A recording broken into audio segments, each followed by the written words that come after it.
Paper was like gold in medieval times.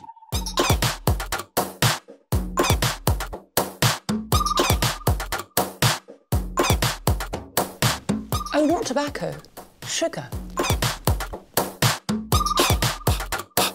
That everything we thought we knew about the world might turn out to be completely wrong.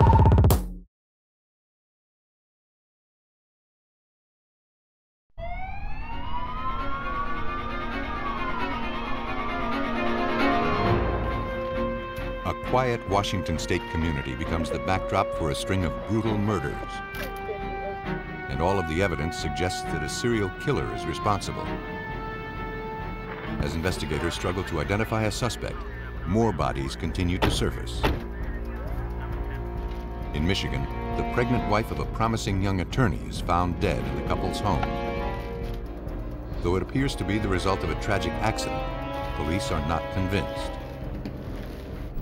It falls to forensic examiners to expose the truth. Solving a murder requires a team of experts whose efforts often go unrecognized. When crime fighters meet crime writers, their story is finally told. And many times, it's a tale stranger than fiction.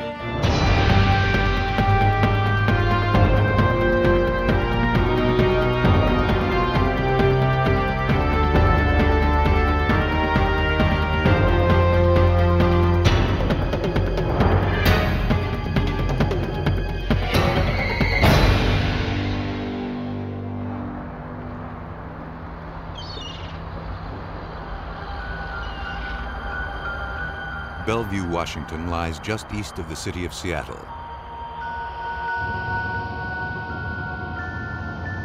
It's a thriving community of about 100,000 people who live, work, and play here.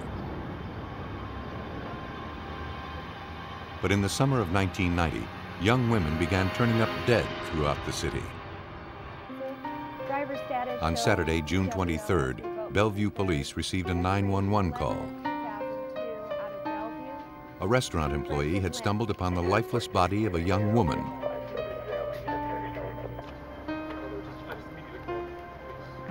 Investigators responded to the scene. They found the victim lying among trash next to a dumpster behind the restaurant. She was nude except for a necklace. Her arms and legs were positioned as if she were lying in a coffin. A pine cone rested in her hands. It was clear that the victim's body had been posed by the killer. Technicians managed to locate a single black hair near the woman. But they found no clues to her identity or that of her killer.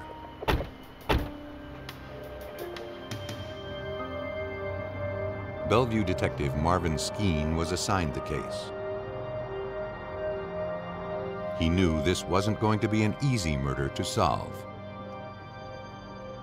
Most crime scenes, you know who your victim is. In this particular crime scene, we had no idea at all who our victim was, her identification. We also lacked clothing, so we couldn't provide a clothing description when we asked the public for their assistance in determining who the victim was. The medical examiner concluded that the woman, likely between the ages of 25 and 35, had died as a result of strangulation. She had also been brutally beaten and sexually assaulted. In addition to collecting biological evidence, dozens of fibers clinging to the victim's body were also recovered.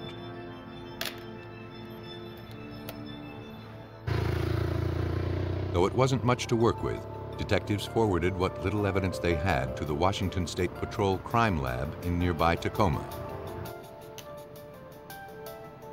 After examining the fibers under a microscope, all that scientists could conclude was that they had originated from the carpet or trunk mat of a car. Next, the black hair collected from the crime scene was analyzed, in the hopes it would provide some clue to the killer's identity. Forensic scientist Terry McAdam. We can look at it for predominantly pigmentation, helps us to decide which possible broad racial groups it may belong to. From the color, texture, and shape, McAdam determined that the hair had come from an African-American male. But having been found among trash and debris, its connection with the crime was uncertain.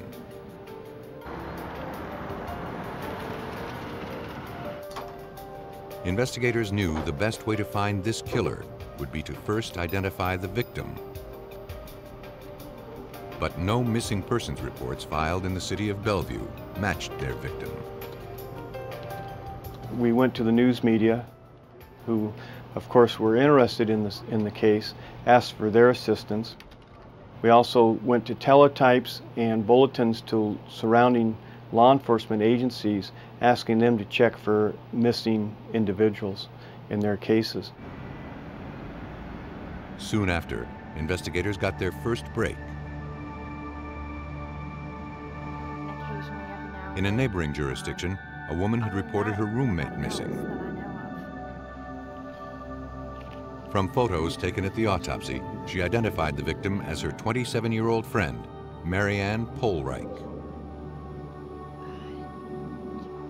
She said that she had last seen Marianne 3 nights earlier as she prepared to go out for the evening. Marianne had borrowed her roommate's necklace. It was the same one found around the victim's neck.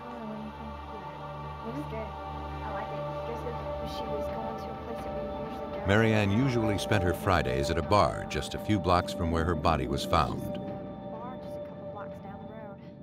The roommate indicated to us that Marianne's personality was one that was a free spirit, and that Marianne definitely enjoyed dancing, and that she would go to the various local clubs to dance. That was her main purpose as far as recreation. We learned that Marianne was a very hard worker. We learned that also from co-workers and then from employers. But the roommate indicated to us that Marianne would not go with a stranger, someone unknowing to her. Following up on the roommate's information, police went to the bar where Marianne spent her Friday nights. The restaurant manager knew her well, and she had been there the night before her body was discovered. Though he hadn't noticed who she was with, he believed she had left in a hurry. Marianne had forgotten her sweater and purse.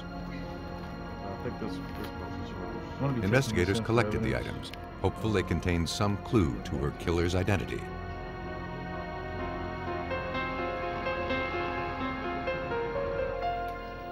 But the evidence failed to yield any useful information. The investigation into Marianne Polreich's murder was going nowhere. And the caseload for Bellevue detectives was about to increase.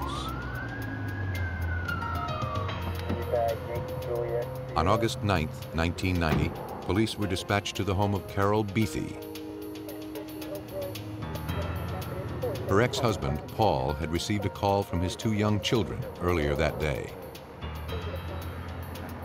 They said that their mom was locked inside her bedroom and wouldn't come out. When Paul came to the house, he discovered his 36-year-old ex-wife Carol dead inside her bedroom. It looked as though she had shot herself. When police entered the room, however, it became clear this was no suicide. Though a shotgun lay near the victim, it had not been fired. Instead, the killer had posed the victim's nude body and used the shotgun graphically as a prop. Carol Beathy had been sexually assaulted and beaten to death. But no biological evidence of rape was found. Technicians collected a few black hairs from the sheets.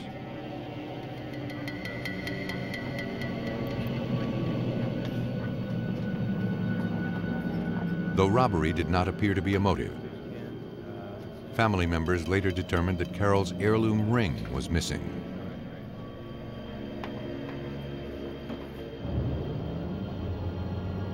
For Bellevue homicide detective Dale Foote, the similarities between the Marianne Polreich and Carol Beathy murders had to be more than coincidental. Bellevue is a pretty quiet suburban town, and we don't have a whole lot of homicides here, so we have two cases with women that are openly displayed and they're posed nude. Yeah, we're having some questions. Why are these two cases so similar in nature? Is there any connection between them? Do they know each other?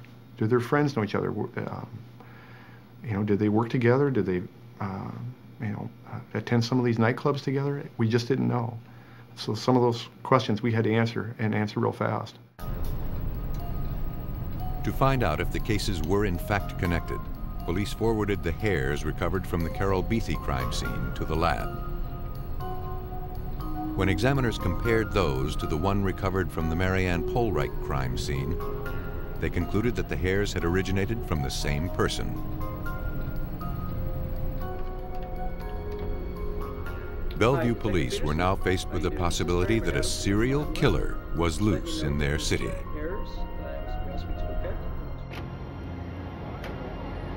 Looking to find a common thread between the two victims, investigators began interviewing Carol Beathy's co-workers at a popular restaurant where she had worked as a waitress.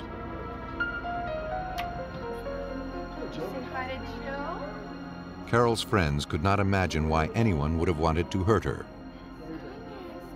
Though she and her ex-husband Paul were divorced, they maintained a great relationship. And Carol's two daughters constantly showered her with love and affection. Though Carol Beathy would sometimes go to nightclubs, police were unable to establish any connection between her and Marianne Polreich. You ever seen her? The two unsolved murder investigations quickly became front-page news. Soon, the mystery caught the attention of veteran crime writer Jack Olson. With 10 true crime novels to his credit, Olson recognized that as a writer, this story was too unusual to be ignored. I think the thing that made this case unusual was the posing of the bodies. That is not seen. It is seen, but it's not seen very often. It represents some kind of a deep-seated hatred of women. And Bellevue police feared that such a deep-seated hatred would not simply go away on its own. If they didn't identify a suspect in the killings, and fast, it would only be a matter of time until more victims turned up dead.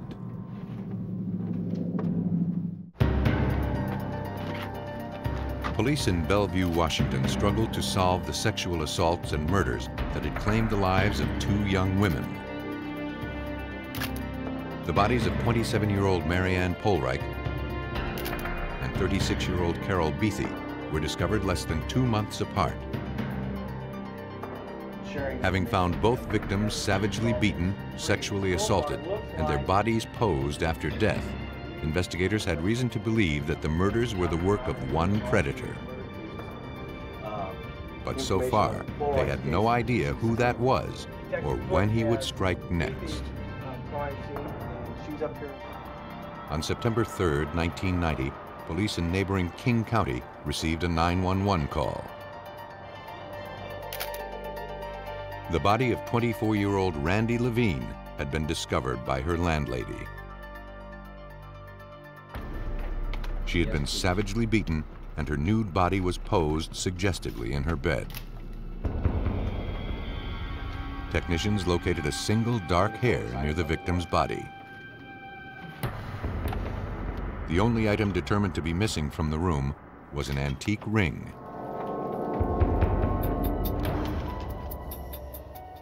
At autopsy, the medical examiner confirmed that Randy Levine had died as a result of blunt force trauma to the head. Though she had also been sexually assaulted, no biological evidence was found. But the medical examiner did find evidence that the young woman had been tortured. 283 tiny puncture wounds dotted her body. The pattern of some of the injuries suggested that the killer had played a game of tic-tac-toe.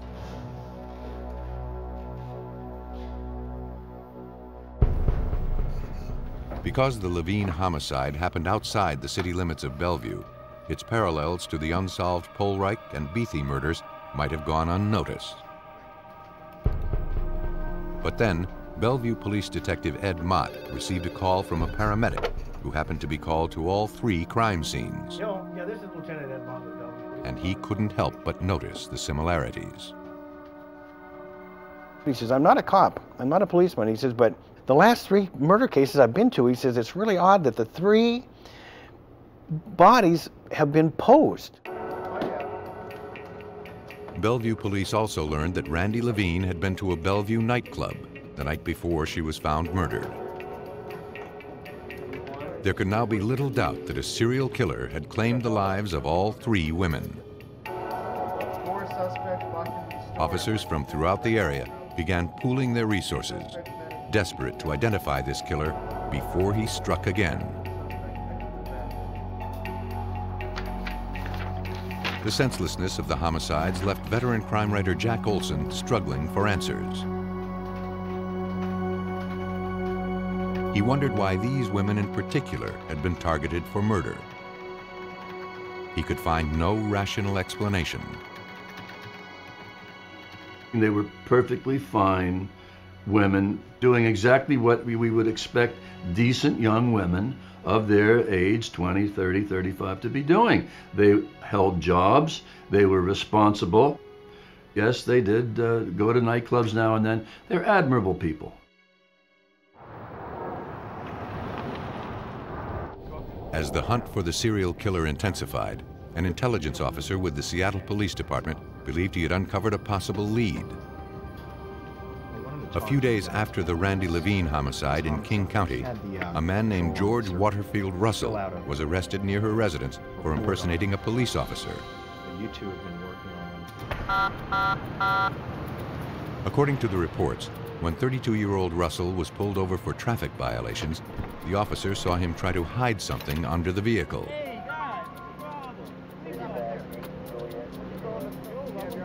At first, Russell identified himself as an undercover police officer, but later recanted.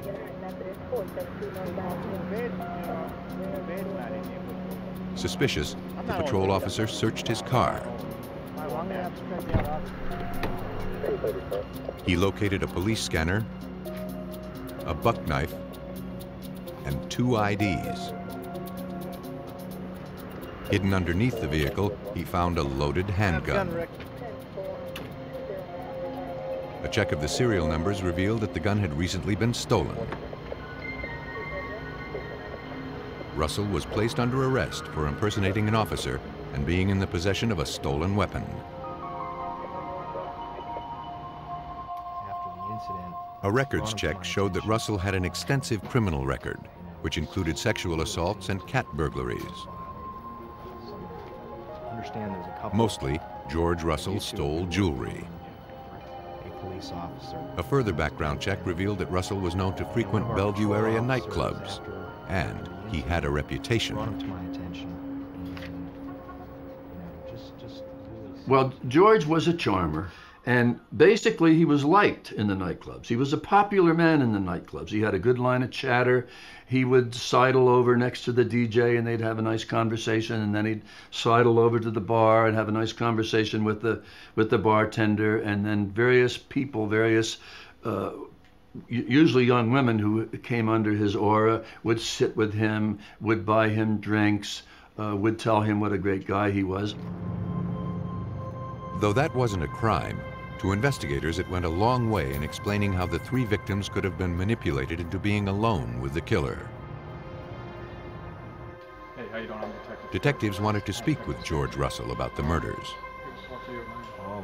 He claimed he didn't know anyone named Carol Beathy or Randy Levine.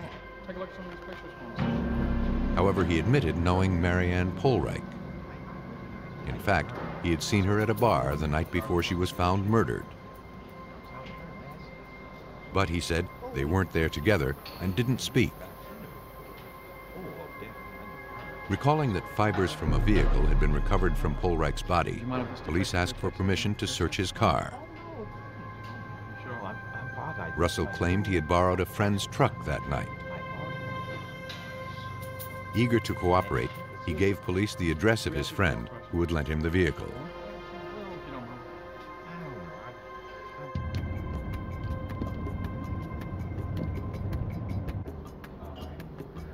The man confirmed he had lent Russell his truck several months earlier.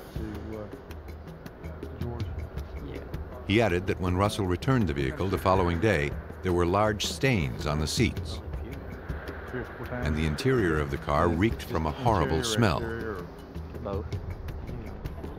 It was so bad, he scrubbed the truck clean later that day. For investigators looking for proof that George Russell was a serial killer, that was the worst news they could hear.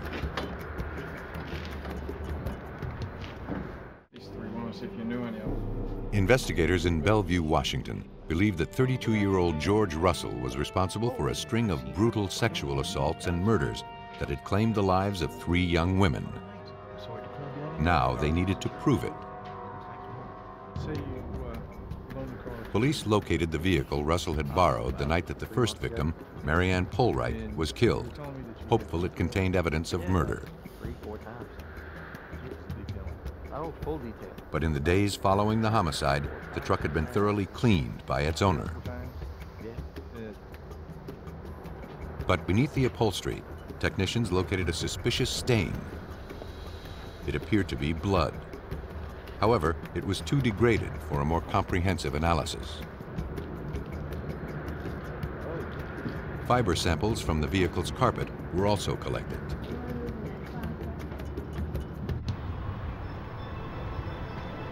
At the Washington State Patrol Crime Lab, examiners compared the fibers recovered from the truck to those collected from the body of Marianne Polreich.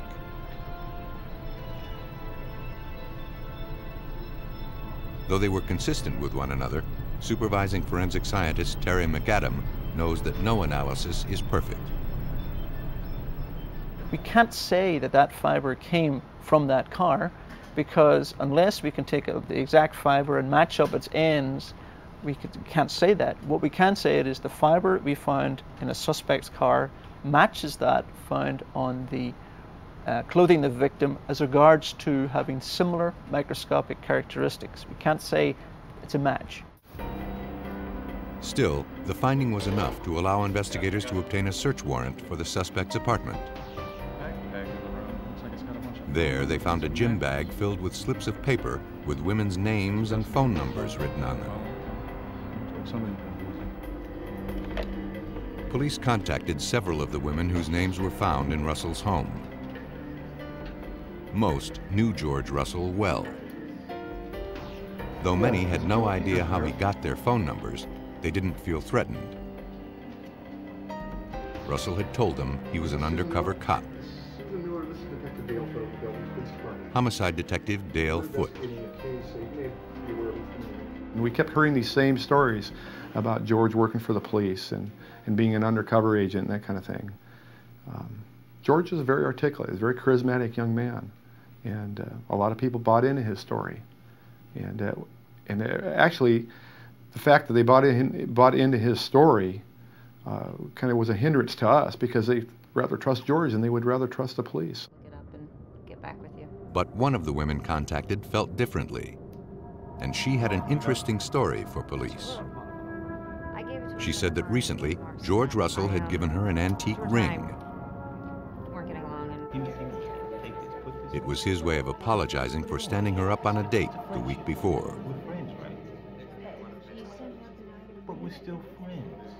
Though she had suspicions that the ring had been stolen, she reluctantly accepted the gift.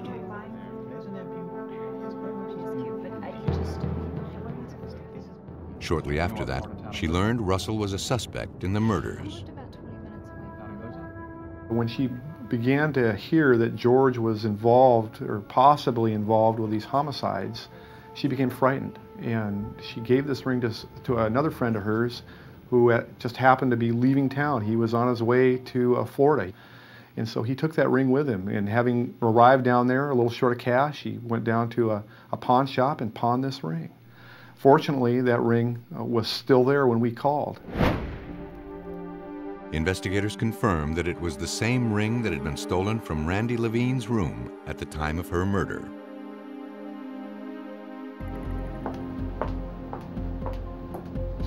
Convinced they had the serial killer, investigators next looked to tie the suspect to the murder of Marianne Polreich. Detective Marvin Skeen decided to take advantage of a new forensic technology called DNA testing. At the time in 1991, introducing DNA evidence into court was the first time that it had occurred in King County in the state of Washington. So it was new, very new, and it was something that had to be looked at and a lot of time spent on to make sure that we did it properly and to get it accepted by the court. It was time well spent. On January 10, 1991, examiners determined that George Russell's DNA matched the biological samples found on Marianne Polreich. He was subsequently charged with her murder. Based on the hair analysis, he was also charged with the murders of Carol Beathy and Randy Levine. Police believe that George Russell used his abundant charm to lure women into his web. And once he had them where he wanted, he pounced on the unsuspecting victims.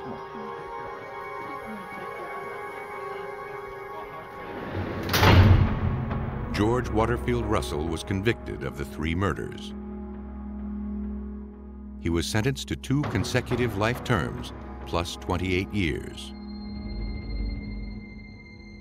George is a professional listener, not because he really cares, but because that's the way he takes your defenses down and can do whatever he wants.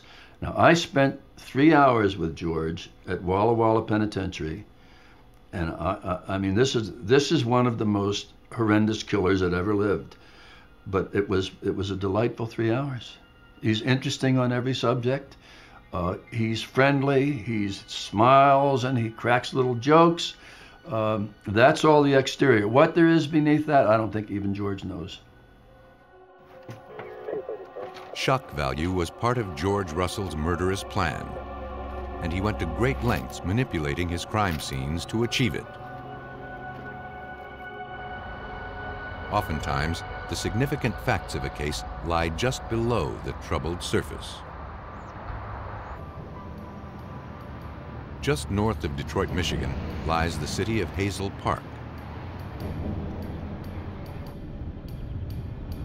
Its 3 square miles are home to 8,000 families, and in 1999, one ugly scandal. On the afternoon of Monday, August 16th, the Hazel Park police dispatcher received a frantic call. What took place?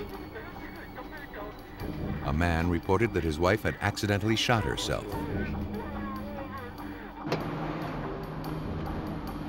When the responding officer arrived a few minutes later, Michael Fletcher, a prominent local attorney, was waiting outside his home. Where's the bedroom at the house? Understand? Okay, His wife was inside. He had checked for a pulse, but she wasn't breathing.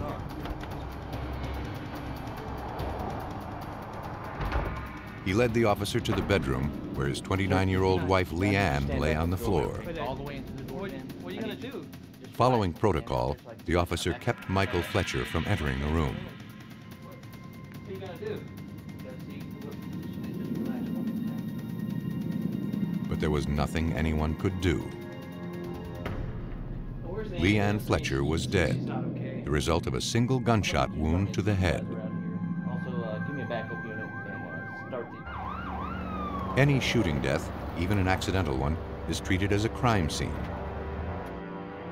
And this one was no different. Crime scene technicians began processing the room, looking for evidence to help them reconstruct what had happened. They collected the .45 caliber handgun found inches away from the victim's body.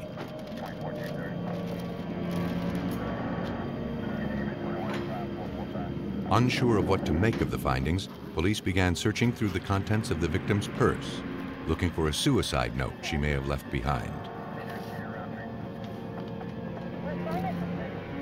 But what they found was a greeting card from her husband.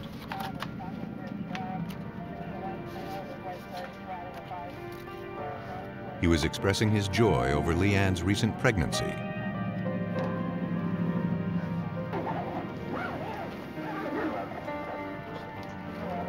Leanne Fletcher's body was removed for autopsy. For investigators, all of the findings suggested the expectant mother's death had resulted from a tragic accident.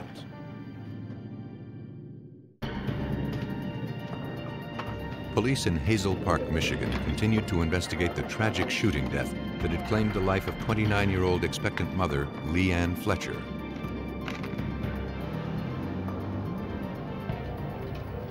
The victim's husband, Michael Fletcher, was brought in to make a statement. The 29-year-old attorney couldn't believe that his pregnant wife was dead. Michael told police that after dropping off their 3-year-old daughter earlier that morning, he and Leanne went to a local firing range. He wanted her to learn how to properly shoot a handgun in case she ever needed to protect herself and the children. At first, Leanne was hesitant to handle the weapon.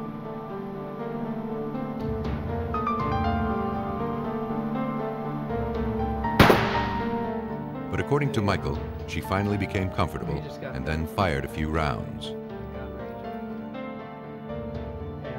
When the couple returned home, Michael wanted to clean up and change clothes before heading off to work. He asked Leanne to load bullets into the clip and then put the weapon in its case that he kept by the side of the bed. The next thing he knew, he heard a shot and rushed out to find his wife bleeding to death. He was certain that the safety was on when he handed her the weapon. And he didn't remember that there was a round already in the chamber. As a matter of procedure, investigators collected the shirt Fletcher had been wearing at the time of the accident for testing.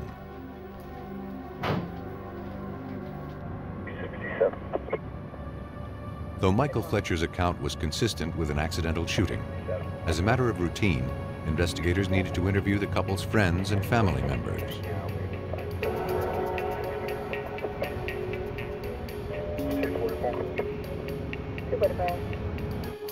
When questioned, the victim's mother was upset and angry.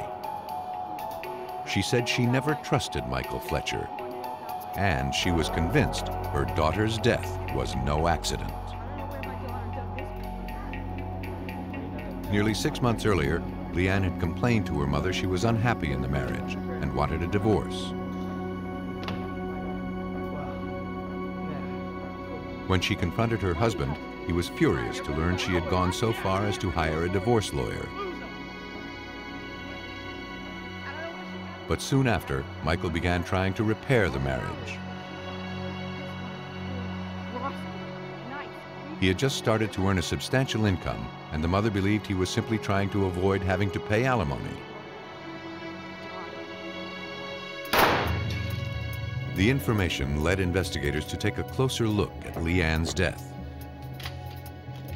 They forwarded the .45 caliber handgun to forensic examiners, believing it possible that the gun had misfired in the hands of an inexperienced Leanne Fletcher.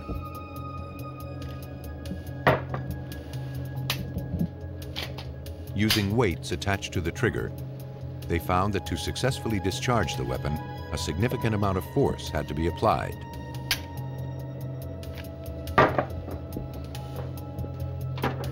It was unlikely that the gun would have accidentally gone off on its own. But that still left investigators with the possibility, however unlikely, that the expectant mother had taken her own life. At autopsy, medical examiner Dr. L.J. Dragovich looked for signs of suicide. Though large blood stains were found on the victim's hands, he could find no gunpowder residue or mist-like blood spatter, which are usually present with self-inflicted gunshot wounds. There will be fine mist of blood created by the bullet impacting the skin and causing the wound. I would have been able to see evidence of that fine mist droplet pattern on the hand of the victim herself. That was not there. When he examined the wound, he noticed that the size and shape of the powder burns, or stippling patterns, on Leanne's head were consistent with the weapon having been fired from less than 2 feet away. The bullet had entered from above and behind the victim's right ear. Based on his findings, Dr. Dragovich concluded that it would be nearly impossible for Leanne Fletcher to have held the gun in the position needed to account for the trajectory of the bullet. It's very uncomfortable to try to self-inflict the injury in the way that you have to be a contortionist to be able to do that, in addition to having an arm long enough. This is not physically possible. Though the findings were powerful, they didn't prove Michael Fletcher had killed his wife. Still, rumors began to circulate through the small community. Freelance writer Tom Henderson followed the story and conducted his own investigation. But as an outsider, he knew that uncovering the truth would not be easy. I gathered the information by just basic reporting. You get used to, when you're a reporter, being outside your comfort zone, girding yourself up to knock on that door with people that don't really want to see you, saying, "Hi, I want to do a book about your family's tragedy. Will you cooperate?" Slowly, people opened up to Henderson. Those close to the couple did not speak kindly about the young attorney.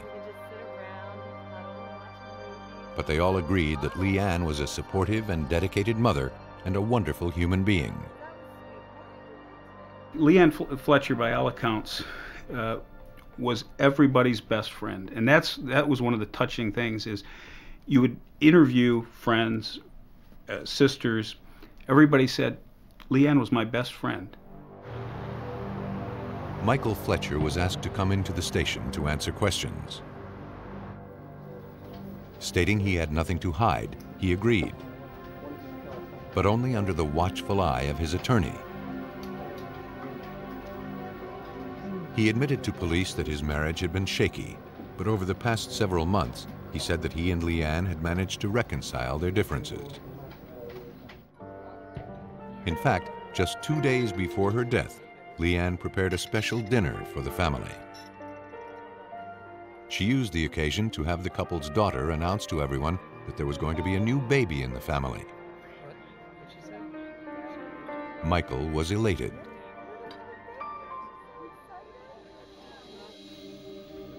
Though he couldn't explain the evidence surrounding Leanne's death, he insisted he was still very much in love with his wife. In the 4 or 5 months before the shooting, they were, by all accounts, the happiest that they'd ever been. She told her family, her sisters, her friends, that he was finally being the guy that she'd wanted him to be. Though the medical examiner's findings had led investigators to suspect foul play, they struggled to find evidence to support that theory.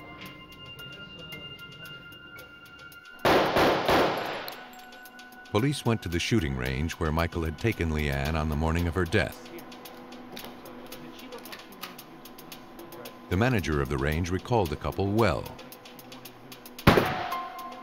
He said he never saw the victim fire the gun. And despite her husband's persistence, she refused even to handle it.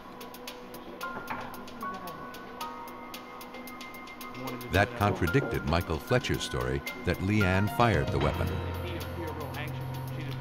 Investigators theorized Michael had organized the trip to the shooting range in order to get gunpowder residue on his wife's hands before he shot her. If that were the plan, it failed.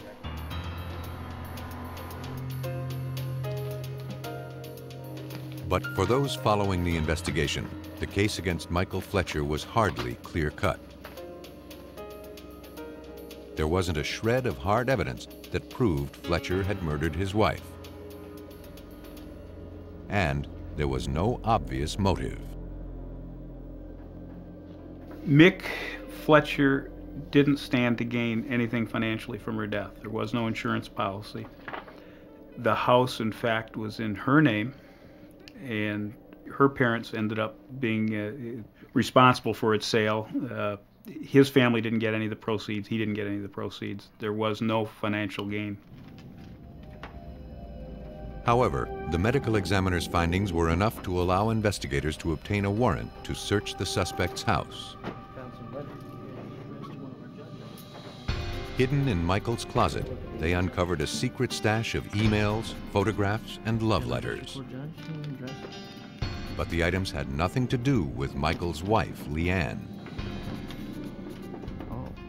It appeared Michael Fletcher had a mistress. And more surprisingly, she was a respected district court judge.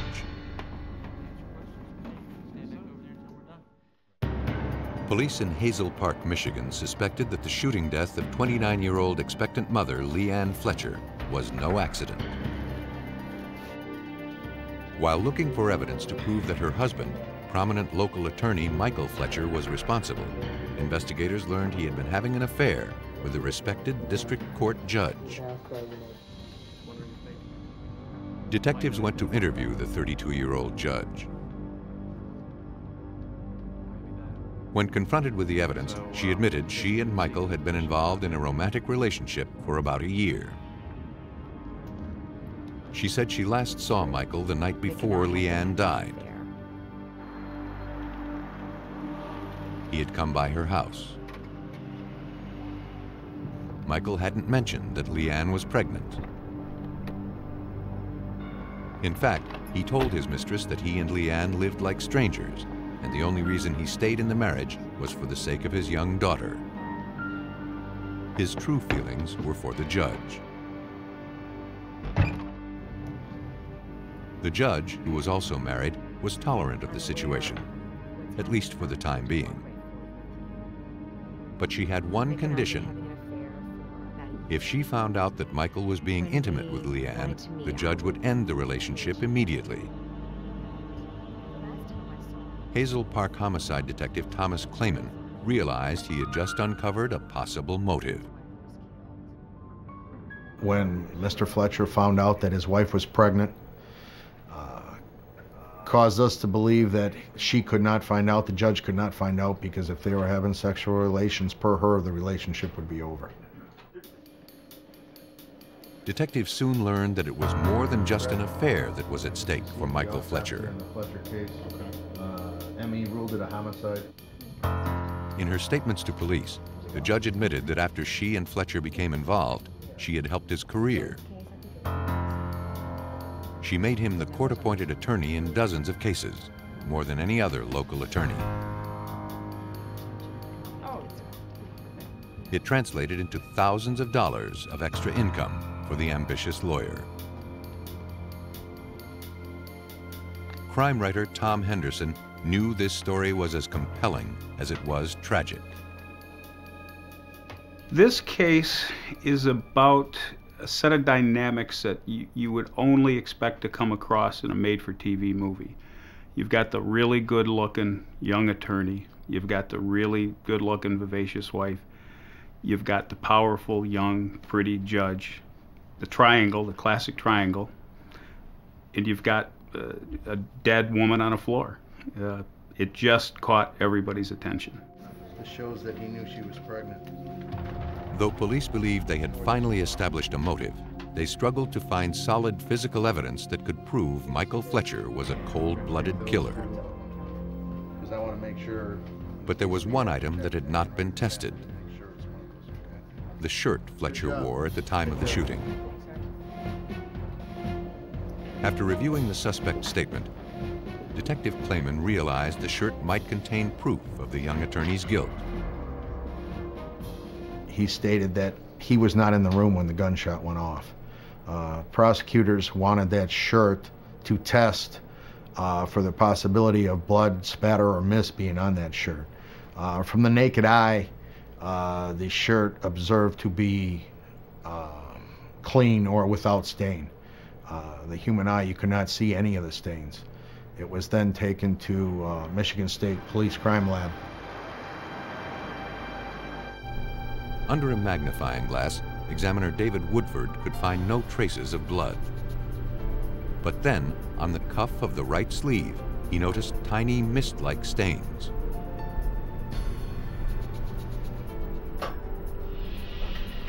Looking to identify the substance, Woodford placed the shirt under a stereo microscope. Under the high-powered lens, he determined that the minute stains were in fact human blood.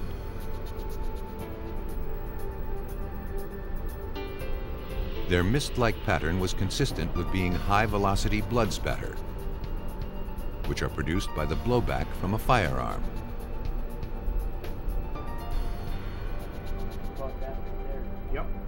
The evidence contradicted Michael Fletcher's claim that he was not in the room when his wife was shot.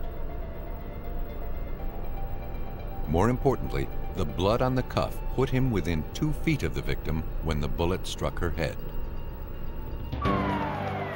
Police finally had enough evidence to arrest Michael Fletcher. And it came just in time. When police arrived, they found the suspect near a camper parked in front of the house. Michael Fletcher was placed under arrest and charged with the murder of his pregnant wife. The prosecution's contention is that this was a orchestrated, well-planned homicide that took months to carry out. He'd been nice to her for months. He'd been sweet-talking her, getting into her good graces. Bought her a card that morning, not because he loved her, but because he needed an alibi. Took her to the gun range, not because he wanted her to share a hobby with him, but because he needed to get gunpowder on her hands. But this case was not over. On August 19th, the day of Leanne's funeral, Michael Fletcher's lawyer was granted the right to a second autopsy by a renowned medical examiner. But he was at a disadvantage because the victim's body had been cleaned, embalmed, and her skull reconstructed.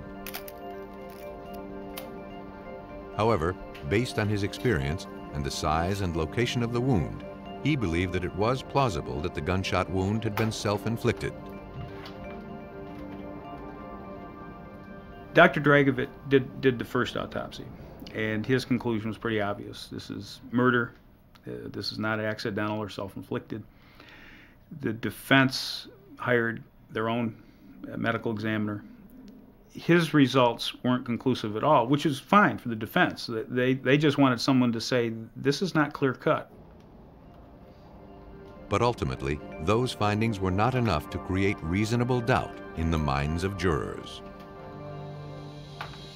What's the big deal? Why can't you... The evidence suggested that when Michael Fletcher learned his wife was pregnant, he realized that his relationship with his mistress would be destroyed. And there was too much at stake to simply let that happen.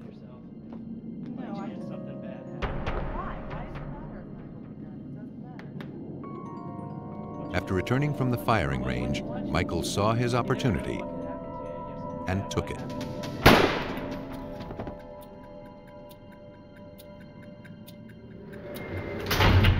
Michael Fletcher was convicted of homicide in the second degree and sentenced to life in prison. Murder is the most senseless of human tragedies, and strangely, the most compelling. Writers are compelled to write about it. Readers are compelled to read of it. And though forensics can never explain why someone is driven to kill, it can provide us with the satisfaction of bringing the guilty to justice.